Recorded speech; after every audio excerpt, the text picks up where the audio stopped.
Hey there guys, welcome back for another episode of Mortal Realms Monday magazine review. So this week we are taking a look at issue 31 of the Mortal Realms magazine, and with this issue we get just the one model this time, and that is the Lord Exorcist. So pretty cool model. Obviously it's glue, not push fit, and obviously we get his 40mm base. So I'll post a link up in the corner here where you can see the painting video of this guy. Again, I've now moved my army to the Celestial Vindicators, so the colour scheme that I will be painting is obviously for those. Looking at this, he's got this dagger on the inside here, and that's going to be pretty much covered by the back of his body. But I am concerned about it being showing a little bit, so I think when assembling I may leave that separate so that I can paint that before gluing it on this. So I'll paint all of that, glue it on, and then finish painting the rest of the model. But as for the rest of him, it looks pretty simple, so yeah, it'll be interesting to paint that up.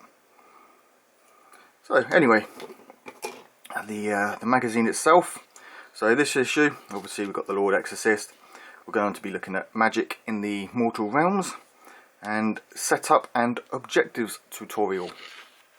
So that will obviously go in the tutorial section of our folders.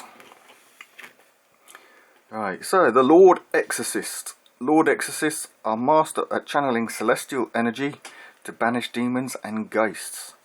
They can banish the souls from the bodies of their foes and send them back to Azir, where some may be redeemed. So he's got his redemption stave. So maybe that's what that is then. It's sucking the soul in, ready to send it back. It looks like he's screaming in pain there. So yeah, so he's got his redemption stave, and then we've got the errant soul, a redemptor casket, so that's this. So yep, opens up and draws the soul inside.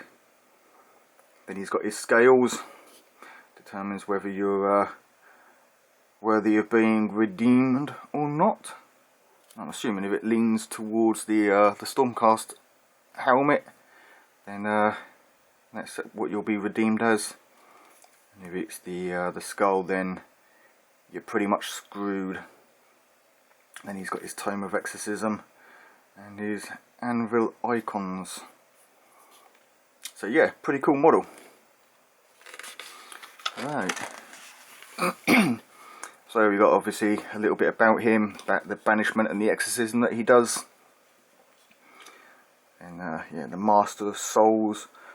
All Lord Exorcists were holy men in their former lives, able to perform miracles and holy rites long before they came to the notice of Sigmar. So obviously there's probably a few well-known ones. And we've got Magic in the Mortal Realms, Part 3. So, the magic that suffuses each of the mortal realms is harnessed by spellcasters from every race, and each has their own view on how best to use it. Not all such magic is controllable, however. Since the Necroquake erupted, many spells have come to life, and now hunt those who once cast them. Ooh, that sounds pretty scary. So we've got the chronomatic cogs, quicksilver swords, the burning head, and Ravnek's gnashing jaws. Scary stuff. Next, obviously, we've got the how to build guide. What I will do, guys, is I've noticed a couple of the build guides that I've done have been a little bit popular with you guys, so I'll do one for this as well, an assembly guide, and then you can check that out. So I'll post again a card up in the corner here and you can check out how to do this. But as I mentioned earlier, he probably will be done in small pieces, painted and then assembled. If that's the case, then obviously I'll be showing you how to assemble the painted version. But yeah, there we go. Then on to obviously how to paint the Lord Exorcist. Obviously, as I mentioned a couple of episodes back, as I'm now doing the Celestial Vindicators, if you are wanting to follow the Knights of Azir, then you know the guide is the way to go with it. Otherwise, Games Workshop themselves and Warhammer, they do have painting guides videos on here on YouTube showing you guys how to paint the standard paint schemes. So as they are readily available, I thought, you know, if I'm going to paint an army to use that I want, I'll paint them in my colours, and that way it's an alternative colour scheme for you guys to have a look at. So it seems pretty simple to do. Attach the front, attach the back, build up the staff, attach the head and the hands and the staff. So the way that I'll probably assemble this, like I say, we'll subsection it, we'll build this piece, paint that, we'll attach his hand to this and his front, paint that up, paint the inside, well, paint the cloak, and then we'll glue the three pieces together, and that'll be nice and easy. Right, anyway, moving on.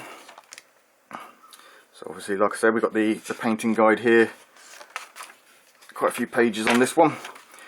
Then we come to the War Scrolls. Obviously we've got one for the Lord Exorcist, as he is the new model for this issue.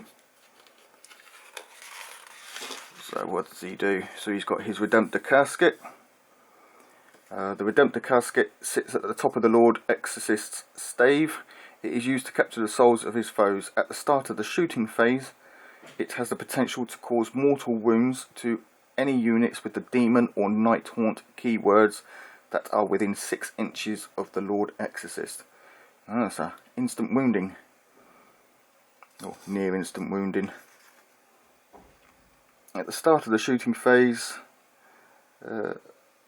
within 6 inches of 2 night haunt units, guardians and the soul thorns.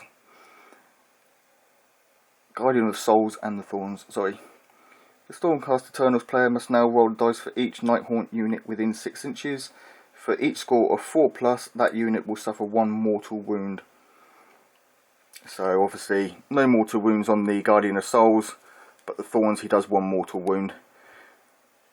So obviously you're not going to wipe out whole units with this, unless obviously they're single units, but even then single guys usually tougher, so they have more wounds, but still it's near enough a free wound, so not too bad.